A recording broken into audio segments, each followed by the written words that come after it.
Perhatikan ayat yang kelima. Ya, nanti saya balik lagi ke ayat 5. Kemudian ia menuangkan air ke dalam sebuah basi, mulai membasuh kaki murid-muridnya, lalu menyekanya dengan kain yang terikat pada pinggangnya itu.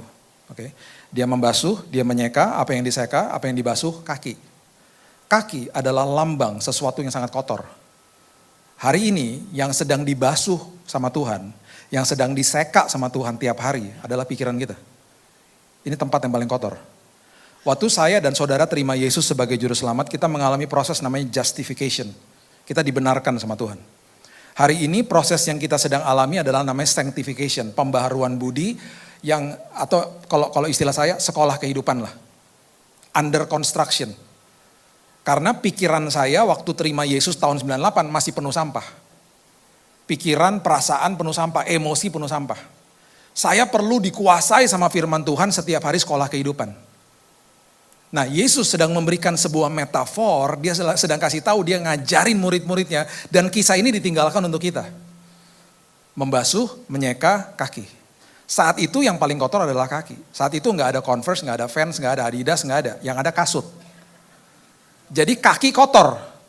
Jadi kaki itu paling kotor. Nah, kita terusin ya ayat 6. Maka sampailah ia kepada Simon Petrus, kata Petrus kepadanya, Tuhan, engkau hendak membasuh kakiku. Yang benar aja.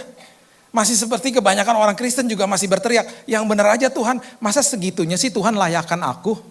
Masih gak percaya sama kata-kata udah selesai di kayu salib. Masih merasa bahwa saya harus pakai usaha saya begini dan begitu dan tata-tata ibadah, supaya nantinya ketika doa berkat disampaikan, saya udah berikan yang terbaik, saya udah dilayakkan hari ini. Saya mau beritahu ya, hari ini kita hidup taat karena kita sudah dilayakkan. Bukan untuk dilayakkan. Karena selesai udah di kayu salib. Finish, complete, udah. Kata Petrus kepadanya, Tuhan engkau hendak membasuh kakiku. Jawab Yesus kepadanya, apa yang ku perbuat engkau tidak tahu sekarang. Engkau akan mengertinya kelak. Petrus belum paham lah. Dia masih nggak mudeng lah, maksudnya apa sih nih. Jangan sampai hari ini kita nggak ngerti. Engkau akan mengertinya kelak, nggak? Hari ini kita harus ngerti. Ya. Ayat 8, Yohanes 13.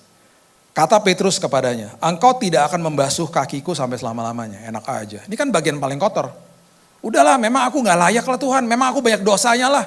Udahlah, itu utarakan hatinya manusia tuh hari ini anak-anak Tuhan tuh begitu tuh. Ah masa sih, udahlah aku tuh gak layak lah. Hidupku terlalu kotor lah, udahlah. Jawab Yesus, jikalau aku tidak membasuh engkau, engkau tidak dapat bagian di dalam aku.